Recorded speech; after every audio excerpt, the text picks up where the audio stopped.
नमस्कार दोस्तों। स्वागत है आपका आपकी YouTube channel RAM driving guide में। जैसा कि आप सभी को पता है, हमने बियर ग्रिफ की थ्योरी की क्लासेस भी शुरू कर रखी है। क्वेश्चंस तो आपके क्लासेस में टोटल लगभग 23-24 क्लासेस हो चुकी है आपकी क्वेश्चंस की। बाकी हमने थ्योरी भी शुरू कर रखी है। थ्योरी में हमारी टोटल 7 क्वेश्चन हो चुके हैं, 7 क्लासेस हो चुकी हैं पहले अलग अलग चैप्टर्स की। तो आपने नहीं देखी है तो आप चैनल को ओपन करो और जाके उसमें देखो, आपको प्लेलिस्ट मिलेगी, आपको वहाँ पे आपको सारी क्लासेस हमारी मिल जाएंगी। आज की क्लास हमारी क्लास नंबर 8 है, जिसमें हम ट्रांसमिशन सिस्टम पढ़ेंगे। तो ट्रांसमिशन सिस्टम हमारा होता है जो भी इंजन से हमारी जो उत्पन्न होती है, शक्ति उत्पन्न होती है इंजन से, जो भी हमारी पावर उत्पन्न होती है, वो पावर हमारी पूरी जो व्हील्स तक जाती है, हमारी टायरों तक जाती है, वो पूरा प्रोसेस इसमें हम पढ़ने वाले हैं। तो सबसे पहले मैं आपके मोटा मोटा आपको बता दूं तो आपकी इंजन जो है हमारा, जो 2 स्ट्रोक, जो सेकंड स्ट्रोक हमारा होता है पावर स्ट्रोक, उसमें हमारा उत्पन्न होती है पावर, यानी सॉरी थर्ड स्ट्रोक हमारा होता है पावर स्ट्रोक, तो उसमें आपकी पावर उत्पन्न होती है। पावर फिर उसके बाद में हमारी पिस्टन से आपकी क्रैंक शाफ्ट में जाती है। क्रैंक शाफ्ट में जाने के बाद आपकी वो पावर फ्लाई व्हील में ट्रांसफर होती है। फ्लाई व्हील से आपकी प्रोपेलर शाफ्ट में, तो उसके बीच में आपकी गियर्स क्लिच वगैरह ये आते हैं, ये एक्स्ट्रा है। और उसके बाद में प्रोपेलर शाफ्ट से आपकी डिफरेंशियल में जाती है, और डिफरेंशियल में आपकी लास्ट में आपकी व्हील्स तक आपकी पहुंचा दी जाती है आपकी पावर। तो ऐसे आपका ट्रांसमिशन सिस्टम, आपकी पावर ट्रांसफर होता है एक पार्ट से दूसरे पार्ट तक। तो इसी क्लास में हम यही पढ़ने वाले हैं। तो वीडियो को शुरू करते हैं। तो ऑटोमोबाइल्स में ट्रांसमिशन सिस्टम, सबसे पहले परिचय की बात करें, इसकी डेफिनेशन की बात करें तो किसी भी वाहन में ट्रांसमिशन सिस्टम इंजन से पहियों तक शक्ति संचालित करने के लिए जिम्मेदार होता है। यह चालक को गति, टॉर्क और दिशा को कुशलतापूर्वक नियंत्रित करने के लिए अनुमति देता है। इसके बाद में सिस्टम में विभिन्न यांत्रिक घटक होते हैं जो गियर बदलने, पावर डिलीवरी को अनुकूलित करने और सुचारू ड्राइविंग सुनिश्चित करने के लिए के साथ काम करते हैं। इतना आपको समझ में आ गया होगा कि ये इंजन से जो भी शक्ति उत्पन्न होती है वो टायर्स के पास पूरी चली जाती है। इसमें बीच में गियर बदलना, पावर डिलीवरी करना, यानी गियर जैसे टॉर्क बदलना, आपकी स्पीड गति बदलना, उसमें ये पूरा इसमें सिस्टम आ जाता है। ट्रांसमिशन सिस्टम के कार्य की बात करते हैं। सबसे पहले इंजन से पहियों तक शक्ति संचालित करता है। उसके बाद में विभिन्न ड्राइविंग स्थितियों के लिए अलग अलग गति और टॉर्क अनुपात प्रदान करता है। सुचारू त्वरण और मंदी को सक्षम करता है। वाहन को आगे और पीछे बढ़ने की अनुमति देता है। आगे पीछे मतलब जब हम रिवर्स गियर डाल देते हैं तो पीछे हो जाता है, हम पहला दूसरा तीसरा चौथा डाल देते हैं तो आगे चलने लग जाता है। शक्ति संचालित करता है इंजन से पहियों तक। ये हमारे कार्य होते हैं ट्रांसमिशन सिस्टम के। विभिन्न ड्राइविंग स्थितियों के लिए अलग अलग गति, जैसे अलग अलग टॉर्क, जैसे पहला गियर, दूसरा गियर, तीसरा गियर, चौथा गियर, ये ट्रांसमिशन सिस्टम के ही कार्य होते हैं। ट्रांसमिशन सिस्टम ही हमारी मदद करता है हमारे गियर बदलने में, इंजन पर लोड कम करता है, इंजन दक्षता और प्रदर्शन में सुधार करता है। इसके बाद में आगे इसके घटक पढ़ते हैं। इसके घटक क्या क्या होते हैं तो देखो, ये मोटे तौर पे हम इसमें पढ़ेंगे ट्रांसमिशन सिस्टम में, जैसे क्लच, गियर बॉक्स, ये जो है ना, ये मोटे मोटे तौर पर पढ़ेंगे। बट इसकी जो मेन जो क्लास आएगी वो आएगी आपकी, टेंशन मत लो, आपकी क्लच सिस्टम पे पूरी एक क्लास आएगी, आपकी गियर बॉक्स पे, आपकी गियर सिस्टम पे आपकी अलग क्लास आएगी। बट इसमें ट्रांसमिशन सिस्टम में जरूरी होता है हमें समझना, है नी, इसी की मदद से हमें पूरा ट्रांसमिशन सिस्टम समझ में आएगा। तो इसलिए ये हमारे जो घटक इधर दे रखे हैं ये भी जरूरी है। तो क्लच क्या होता है, तो क्लच जो हमारी होती है वो इंजन को गियर बॉक्स से जोड़ता है और अलग करता है, मतलब एंगेज और डिसएंगेज करने के कार्य करता है। मैं आपको मोटे तौर पे अगर देसी भाषा में आपको बता दूं तो क्लच जो हमारी क्या सिस्टम करता है, जब हम क्लच को दबा देते हैं, है नहीं, तो वो अनगेज हो जाता है ना, तो उससे हम हमारी जो गियर है वो चेंज कर सकते हैं, जिससे हमारी आवाज़ नहीं आती है, उसमें कोई अड़चन महसूस नहीं होती है। और जब हम क्लच पैड को छोड़ देते हैं तो वो एंगेज हो जाती है, उसमें फिर पावर ट्रांसफ़र हो जाती है, यानी पावर ट्रांसफर होनी शुरू हो जाती है। तो ये इसमें इसके कार्य हैं। पावर ट्रांसमिशन को विघटित करके सुचारू गियर शिफ्टिंग की अनुमति देता है। क्लच के प्रकार होते हैं, जैसे ये इधर ये मोटे तौर पे हमने दे रखा है, बाकी हम पूरी थ्योरी क्लास में पूरी जब इसका चैप्टर आएगा क्लच सिस्टम का तो पूरा पढ़ेंगे, पूरा एक्सप्लेन करके पढ़ेंगे बिल्कुल इसके पार्ट। सिंगल प्लेट क्लच होता है जिसमें एक प्लेट होती है। मल्टी प्लेट क्लच होता है जिसमें 2 या 2 से अधिक प्लेट होती है। सिंगल प्लेट हमारी कार और बाइक में उपयुक्त होती है। मल्टी प्लेट के हमारे उच्च प्रदर्शन ट्रक, बस वगैरह होती है, उसमें यूज होती है। केंद्रापसारी क्लच, जिसे हम इंग्लिश में सेंट्रीफ्यूगल क्लच बोलते हैं, तो सेंट्रीफ्यूगल क्लच हमारी स्कूटर में प्रयुक्त होती है। और चौथा हमारा होता है हाइड्रोलिक क्लच, जो भारी वाहनों में प्रयुक्त होती है, जो हाइड्रोलिक फ्लूइड की मदद से चलती है। इसके बाद में हमारा होता है गियर बॉक्स। ये भी हमारे ट्रांसमिशन सिस्टम का पार्ट होता है। गियर बॉक्स का कार्य होता है वाहन की गति और टॉर्क में परिवर्तन करना, जैसे पहला गियर, दूसरा गियर, तीसरा गियर, चौथा गियर, रिवर्स गियर। तो ये अलग अलग गियर होते हैं। विभिन्न गति आवश्यकताओं के लिए कई गियर शामिल होते हैं। इनके प्रकार की बात करें मोटे तौर पे, बाकी डिटेल्ड में हम पढ़ेंगे इनको भी। इसकी भी अलग से आपकी पूरी क्लास आएगी गियर बॉक्स सिस्टम की। तो मैनुअल ट्रांसमिशन होता है। जो मैनुअल सिस्टम क्या होता है, मैनुअल मतलब जो चालक हो, हमारा ड्राइवर होगा, वो खुद हाथों से बदलेगा, हाथों से चेंज करेगा। स्वचालित ट्रांसमिशन होता है, बदलने की जरूरत नहीं पड़ेगी ड्राइवर को। जब हम स्पीड ज़्यादा देंगे तो अपने आप ऑटोमेटिक वो चेंज होंगे। स्पीड कम है हमारी तो ऑटोमेटिक कम हो जाएगा, वो ऑटोमेटिक काम करता है, इसमें हमें हाथ लगाने की जरूरत नहीं होती है। सेमी ऑटोमेटिक ट्रांसमिशन होता है, मतलब मैनुअल के तरीके से भी और ऑटोमेटिक तरीके से भी। और चौथा हमारा है नियंत्रण परिवर्तनशील संचरण, जिसे हम सीवीटी बोलते हैं। तो वो निश्चित अनुपात के बिना सुचारू गियर परिवर्तित करता है। और जो हमारा लास्ट है वो ड्यूअल क्लच ट्रांसमिशन होता है, जिसमें 2 क्लच के साथ तेज गियर शिफ्ट होती है। इसमें 2 क्लच होती है, यानी ड्यूअल क्लच सिस्टम। ये इंपॉर्टेंट है, ड्यूअल क्लच सिस्टम, डीसीटी का फुल फॉर्म होती है ड्यूअल क्लच ट्रांसमिशन, यानी ये काफ़ी इंपॉर्टेंट है। इसमें 2 क्लच का उपयोग होता है, जिससे हम आसानी से गियर बदल सकते हैं। इसके बाद है प्रोपेलर शाफ्ट। प्रोपेलर शाफ्ट जिसे हम ड्राइव शाफ्ट भी बोलते हैं। ये हमारी क्या होती है कि जो हमारी जो फ्लाई व्हील होती है ना, फ्लाई व्हील से के आगे जो हमारे जो आगे जो पार्ट्स होते हैं उनसे अटैच होती है प्रोपेलर शाफ्ट। प्रोपेलर शाफ्ट का क्या काम होता है, प्रोपेलर शाफ्ट का काम होता है जो शक्ति आ रही है, जो पावर आ रही है, उसको फिर वो डिफरेंशियल तक पहुंचा देती है, और फिर डिफरेंशियल आगे आपके टायर्स तक पहुंचाता है। तो गियर बॉक्स से रियर एक्सल तक शक्ति स्थानांतरित करता है। रियर एक्सल का मतलब हो गया पीछे का एक्सल। तो रियर व्हील ड्राइव वाहनों में ये रियर एक्सल होता है। तो किससे बनी होती है, स्टील या एल्यूमिनियम जैसे मजबूत सामग्री से बनी होती है, क्योंकि जो पूरा जो इसकी जो पावर है, जो पूरा जो हैंडलिंग है, ये इसी में प्रोपेलर शाफ्ट में ही वजन ज़्यादा पड़ता है, ज़्यादा इसका रोल होता है। तो ये स्टील और एल्यूमिनियम से ये बनी होती है। गति की अनुमति देने के लिए सार्वभौमिक जोड़ों यू जोड़ों का उपयोग करके ये जोड़ा जाता है। यू जोड़ हमारे जोड़ होते हैं यूनिवर्सल जॉइंट, जिसे हम इंग्लिश में बोलते हैं। तो यूनिवर्सल जॉइंट क्या काम करते हैं, यूनिवर्सल जॉइंट लगा होता है प्रोपेलर शाफ्ट और डिफरेंशियल को जॉइंट करने के लिए, यानी जो आपकी एंगल होती है जिसे हम एक्सल बोलते हैं, एक्सल। तो एक्सल को जोड़ने के लिए भी आपकी यू जॉइंट लगी होती है, यूनिवर्सल जॉइंट लगी होती है, वो आपको जोड़ती है बिल्कुल बीच में इन दोनों भागों को। अंतर, अब इसके बाद बात करें तो इंजन की शक्ति को 2 पहियों के बीच विभाजित करता है। मुड़ते समय पहियों को अलग अलग गति से घूमने की अनुमति देता है। ये इसके लिए डिफरेंशियल है, ये हिंदी में अंतर ये नहीं पता कैसे टाइप हो गया, ये डिफरेंशियल की बात हो रही है। डिफरेंशियल क्या करता है, अलग अलग पहियों को अलग अलग विभाजित करता है, सही बात है। मुड़ते समय पहियों को अलग गति देता है, स्थिरता और चिकनी मोड़ के लिए आवश्यक है। तो डिफरेंशियल हमें क्या कहते हैं, प्रोपेलर शाफ्ट से डिफरेंशियल के पास ही जाती है लास्ट में, जो आपकी पावर होती है। फिर डिफरेंशियल से आपके पास टायर्स में आपकी पावर चली जाती है। अंतिम ड्राइव एक्सल शाफ्ट से पहियों तक शक्ति संचालित करता है, मतलब ये लास्ट स्टेज होती है। ये ठोस दूरा स्वतंत्र दूरा ये हो सकता है, जिसे हम बेहतर संचालन और कठोर संचालन बोलते हैं। तो ये आपका पूरा सिस्टम था, आपके घटक थे। अब ट्रांसमिशन सिस्टम के प्रकार की बात कर लेते हैं। सबसे पहले आपके मैनुअल ट्रांसमिशन सिस्टम आता है।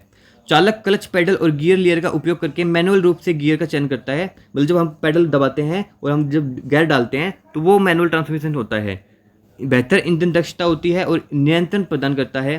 किफायत कारों, मोटरसाइकिल और वाणिज्य वाहनों में ये पाया जाता है। इसके आगे बात करते हैं स्वचालित ट्रांसमिशन। ये ऑटोमेटिक होता है, जिसमें हमें हाथ लगाने की जरूरत नहीं होती है। ऑटोमेटिक आपके गियर डलते हैं। ये हाइड्रोलिक और इलेक्ट्रॉनिक नियंत्रण का उपयोग करके स्वचालित रूप से गियर बदलता है। क्या तो ये हाइड्रोलिक होते हैं या इलेक्ट्रॉनिक नियंत्रण होते हैं, जो बिजली से उपकरण अपने आप चलते हैं। मैनुअल ट्रांसमिशन की तुलना में अधिक सुविधाजनक लेकिन थोड़ा कम ईंधन कुशल होता है। तो ये सुविधा अनुसार तो होंगे, इस सुविधाजनक तो इसमें हमें हाथ लगाने की जरूरत नहीं है, आप ऑटोमेटिक ये डलते हैं। लग्जरी कारों और महंगी कारों और आधुनिक कारों में इसका उपयोग किया जाता है। तो इतना जब इसमें ये पूरा, अब आजकल का आप देखते हैं हम लगभग मैनुअल ही होती है, मैनुअल तरीके से हम गियर डालते हैं। तो देखा है ऑटोमेटिक बहुत कम होती है। जो स्पीड कार्स होते हैं, जो महंगी गाड़ियाँ होती हैं, उसी में ये सिस्टम पाया जाता है। उसके बाद में सेमी ऑटोमेटिक ट्रांसमिशन, जिसमें आधी जो होती है वो मैनुअल होती है और आधी जो होती है वो ऑटोमेटिक होती है। तो क्लच संचालन के लिए स्वचालित प्रणाली का उपयोग करके लेकिन मैनुअल गियरबॉक्स बरकरार रहता है। ईंधन दक्षता से समझौता किए बिना किफायती संचालन प्रदान करता है। बजट स्वचालित कारों में ये पाया जाता है, मतलब मिडिल क्लास कारों में। चौथा है हमारा निरंतर परिवर्तनशील संचरण सीवीटी। गियर के स्थान पर बेल्ट और पुली का उपयोग होता है। ये इंपॉर्टेंट है इसका पॉइंट, इसमें पॉइंट जो है गियर के स्थान पे बेल्ट और पुली का उपयोग होता है। सुचारू और अनंत गियर अनुपादान प्रदान करता है। स्कूटर और हाइब्रिड कारों में ये इस्तेमाल पाया जाता है, ये नियंत्रण परिवर्तनशील संचलन। उसके बाद में ड्यूल क्लच सिस्टम, जिसमें डबल क्लच हमारा उपयोग होता है। तो ये तेजी से गियर शिफ्ट के लिए 2 क्लच का उपयोग होता है। ये तेजी से हम गियर बदल सकते हैं, स्मूथली गियर बदल सकते हैं। मैनुअल और संचालित दोनों मोड में ये प्रदान करता है। खेल और उच्च प्रदर्शन वाहनों में ये पाया जाता है। खेल उच्च प्रदर्शन मतलब हाई स्पीड कारों में, व्हीकल्स में, और रेसिंग कार जो हमारी होती हैं, रेसिंग कारों में ये ड्यूल क्लच ट्रांसमिशन पाया जाता है। काफी बड़ा प्रश्न भी पूछ जाता है, ड्यूल क्लच ट्रांसमिशन सिस्टम का उपयोग कहाँ होता है? तो क्या तो हमारा रेसिंग कारों में, स्पोर्ट्स कारों में, है नी, या फिर हाई स्पीड व्हीकल्स में इसका उपयोग होता है। अब स्पोर्ट्स और रेसिंग कार भी हो सकती है, बाइक्स भी हो सकती है, तो उसमें ड्यूल क्लच ट्रांसमिशन सिस्टम पाया जाता है। ट्रांसमिशन सिस्टम की कार्य प्रणाली क्या है, मतलब कैसे ये काम करता है, हमें कार्य प्रणाली एक एक स्टेप। तो सबसे पहले क्या होता है कि इंजन शक्ति उत्पन्न करता है। इंजन की जो थर्ड स्ट्रोक है, पावर स्ट्रोक, उसमें शक्ति उत्पन्न होगी। उसके बाद में शक्ति संचालित करने के लिए क्लच सक्रिय होता है। फिर उसके बाद में गियर चयन होता है कि कौन सा गियर लगेगा। गियर बॉक्स ड्राइविंग स्थितियों के अनुसार गति और टॉर्क को समायोजित करता है। शक्ति प्रोपेलर शाफ्ट तक पहुंचती है नहीं, जैसे कि आपकी जो शक्ति आई वो फ्लाई व्हील से आपकी जो हम जो स्टार्ट करेंगे कि कौन सा गियर डलेगा, उसके बाद में जो शक्ति आपकी प्रोपेलर शाफ्ट पे आएगी, प्रोपेलर शाफ्ट के बाद आने के बाद डिफरेंशियल पे आएगी, डिफरेंशियल पे आने के बाद आपकी पहियों तक आपकी शक्ति चली जाएगी जो सुचारू मोड सुनिश्चित करेगा। उसके बाद में अंतिम ड्राइव पहियों को शक्ति स्थानांतरित करता है। अंतिम ड्राइव क्या होता है? जैसे रियर ड्राइव होते हैं, फ्रंट ड्राइव व्हीकल्स होते हैं, यानी तो ये जो 2 टायर्स होते हैं उनमें मतलब डिवाइड करता है, जो शक्तियों को डिवाइड करता है वाहन के आगे पीछे चलने वाले। जैसे कि आगे जो जैसे कि फ्रंट व्हील ड्राइव है हमारी अगर गाड़ी है, तो फ्रंट व्हील ड्राइव में हमारा जो पावर है वो जाएगा, तो फ्रंट व्हील ड्राइव से हमारी बैक व्हील ड्राइव में फिर वो स्थानांतरित आपकी पावर होती है। अगर रियर व्हील ड्राइव है तो फ्रंट व्हील में आपकी स्थानांतरित हो जाएगी। ऐसे होता है ये। विभिन्न ड्राइव कारों में transmission system. Front wheel drive, ये इंपॉर्टेंट है, ये आप बिल्कुल ध्यान से पढ़िएगा। तो फ्रंट व्हील ड्राइव क्या होता है? फ्रंट व्हील ड्राइव होता है कि हमारे अगले पहियों तक शक्ति जाए, इंजन से डायरेक्ट हमारी अगले पहियों तक शक्ति जाए, उसे फ्रंट व्हील ड्राइव बोलते हैं। रियर व्हील ड्राइव होता है इंजन से पीछे के जो टायर्स हमारे होते हैं, डबल टायर होते हैं, उनमें शक्ति चली जाए सीधी, है नी। और फोर व्हील ड्राइव होती है चारों टायरों में समान रूप से शक्ति चली जाए, इंजन से जो प्राप्त शक्ति है वो चारों में चली जाए। तो फ्रंट व्हील ड्राइव जो होती है उसको हम FWD बोलते हैं, फ्रंट व्हील ड्राइव। तो शक्ति आगे की पहियों तक भेजी जाती है। हैचबैक और सेडान में ये आम होता है। बेहतर इंजन दक्षता और कॉम्पैक्ट डिजाइन प्रदान करता है। इसके बाद में रियर व्हील ड्राइव, तो पीछे के पहियों तक ये शक्ति भेजी जाती है। RWD rear wheel drive. Sports कारों और ट्रकों में ये पाया जाता है। बेहतर त्वरण और हैंडलिंग प्रदान करता है। तो ज़्यादातर ये रेसिंग कारों और ट्रकों में ये रियर व्हील ड्राइव होता है। बाकी फ्रंट व्हील ड्राइव के ही हमारी ये कार आमतौर पर देखी जाती है। ऑल व्हील ड्राइव, जिसे हम फोर व्हील ड्राइव भी बोलते हैं, 4 व्हील ड्राइव, 4x4 हमारी होती है ना, वो होती है। सभी 4 पहियों के साथ शक्ति भेजी जाती है, चारों पहियों में ही। SUV और ऑफ रोड वाहनों में पाया जाता है। फॉर एग्जाम्पल अगर बात करें तो जो थार हमारी गाड़ी है, जो हमारी ब्लैक थार होती है, वो हमारी 4 व्हील ड्राइव होती है, ऑल व्हील ड्राइव। कठिन परिस्थितियों में बेहतर कर्षण प्रदान करता है। इसके बाद में हमारे 4 व्हील ड्राइव, अच्छा ये अलग है, सॉरी गलती हो गई, ये 4 व्हील ड्राइव अलग है और ऑल व्हील ड्राइव ही अलग है। ऑल व्हील ड्राइव हमारी ऑफ रोड में पाई जाती है और 4 व्हील ड्राइव की हमारी होती है वो हमारी थार में पाई जाती है। थोड़ी मेरे से मिस्टेक हो गई, माफ़ कीजिएगा। तो AWD के समान, लेकिन एक इसे मैनुअल रूप से लगाया जाता है। ऑफ रोड, इसमें भी ऑफ रोड ही है, वही है नहीं, मतलब लगभग सेम है दोनों। भारी ड्यूटी वाहनों में इसका उपयोग किया जाता है। फिसलन या असमान सतहों पर बेहतर पकड़ सुनिश्चित करता है।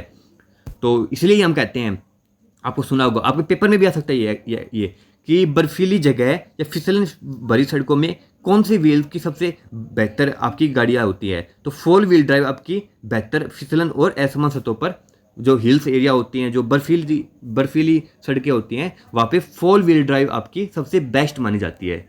ये आपकी क्वेश्चन में भी आ सकता है। इसके बारे में बात करते हैं ट्रांसमिशन सिस्टम की आम समस्याएं। क्या क्या समस्या इसमें हो सकती है? गियर का फिसलना, इससे क्या होगा? क्लच के खराब होने के कारण गियर अप्रत्यक्ष रूप से शिफ्ट हो जाते हैं। गियर रिस्पॉन्स में देरी, मतलब हम गियर लगा रहे हैं और रिस्पॉन्स हमारे बाद में आ रहा है, तो उसका क्या कारण हो सकता है? ऑटोमेटिक ट्रांसमिशन को शिफ्ट होने में समय लगता है। असामान्य आवाज़ें, खटखटाहट, आवाज़ खराब हो चुके घटकों का संकेत देती है। ट्रांसमिशन फ्लूइड का रिसाव, ये हमारे लगभग हाइड्रोलिक जो फ्लूइड, जो हमारे हाइड्रोलिक क्लच वगैरह होती है, उसमें ये हमारी देखी जाती है। गियर शिफ्टिंग में कठिनाई, आमतौर पर खराब क्लच या क्षितिगत सिंक्रोनाइज के कारण ये हमारा होता है। इसके बाद में है ट्रांसमिशन द्रव और रख रखाव। ट्रांसमिशन द्रव मतलब ट्रांसमिशन, हमारे फ्लूइड भी अलग अलग होते हैं। जैसे क्लच का फ्लूइड अलग होगा, क्लच में जो के लिए जो यूज होता है, गियर बॉक्स का फ्लूइड हमारा अलग होता है, ऐसे अलग अलग होते हैं। तो ट्रांसमिशन द्रव प्रकार की बात करें तो manual transmission fluid manual gear box में उपयोग किया जाता है। जो हमारे हाथों से जो जिसमें गियर डालते हैं उसमें ये उपयोग किया जाता है मैनुअल ट्रांसमिशन फ्लूइड, जिसे हम MTF बोलते हैं, मैनुअल ट्रांसमिशन फ्लूइड। इसके बाद में जो स्वचालित ट्रांसमिशन गियर है, द्रव है, ये हमारे ऑटोमेटिक जो हमारे गियर होते हैं जिसमें हमें डालने की जरूरत नहीं होती, उसमें पाया जाता है। इसे हम ATF बोलते हैं, ऑटोमेटिक ट्रांसमिशन फ्लूइड। स्वचालित और CVT गियर बॉक्स में इसका उपयोग किया जाता है। इसके बाद में गियर ऑयल होते हैं, डिफरेंशियल और फाइनल ड्राइव में इसका उपयोग किया जाता है, ये इंपॉर्टेंट होते हैं गियर ऑयल। इसके बाद में रख रखाव की युक्तियाँ दी गई है। नियमित रूप से ट्रांसमिशन द्रव की स्तर की जांच करें, हमेशा जांच करते रहना आपको, ट्रांसमिशन फ्लूइड हमारा कम तो नहीं हो गया, ज़्यादा तो नहीं हो गया। निर्माता की सिफारिश के अनुसार ट्रांसमिशन द्रव को बदले। जो आपको मैन्युफैक्चरर जो आपकी लिस्ट दी जाती है आपको व्हीकल लेते समय, आपकी जो मेनू होती है उसके अनुसार ही आप इसमें आपके फ्लूइड को चेंज करें कि कितने किलोमीटर या कितने घंटों में आपको ये चेंज करना है। ट्रांसमिशन को ज़्यादा गर्म होने से बचाने के लिए आक्रामक ड्राइविंग से बचें। लीक और असामान्य आवाज़ों की जांच करें। अगर आपको कोई आवाज़ उत्पन्न हो रहा है, कोई खटखटाहट की आवाज़, तो आप जरूर चेक कर ले कि क्या आपकी प्रॉब्लम हो सकती है। अगर शिफ्टिंग की समस्या होती है तो पेशेवर सर्विसिंग करवाए। तो आपको सर्विसिंग करवाने की जरूरत है। शिफ्टिंग मतलब आपको गेयर शिफ्ट करते वक्त आपको कोई समस्या हो रही है, आवाज़ आ रही है, तो आपको सर्विस की ज़रूरत होती है, या आपके फ्लूइड भी आपको जांच की जानी चाहिए। तो ये आज की क्लास थी आपकी ट्रांसमिशन सिस्टम की। तो बड़े ही इंपॉर्टेंट, हम हर एक लाइन इसमें जोड़ने की कोशिश करते हैं कि आपको पूरा कवर हो, एक ही क्लास में हो जाए, आपको दूसरी क्लास देखने की जरूरत ही ना पड़े। तो हर चैप्टर बिल्कुल डिटेल्ड हम लाते हैं। आपने देख भी लिया होगा कितनी डिटेल्ड हर एक पॉइंट, हर एक लाइन आपकी इंपॉर्टेंट इसमें बनती है। हर लाइन से आपकी क्वेश्चन बनने की संभावनाएं होती है। तो आप एक ही क्लास न छोड़िएगा, आपकी जो 7 क्लास पहले हो चुकी है उनको भी आप जरूर देख लीजिएगा अगर आपने नहीं देखी है तो। कल की क्लास में हम करेंगे स्टीयरिंग सिस्टम, तो ये बड़ा ही इंपॉर्टेंट है स्टीयरिंग सिस्टम भी। तो वीडियो को लाइक कीजिएगा, और कोई भी अगर आपका डाउट है तो कमेंट बॉक्स में ज़रूर हमें बता दीजिएगा। तो मिलते हैं कल की क्लास में। जय हिंद।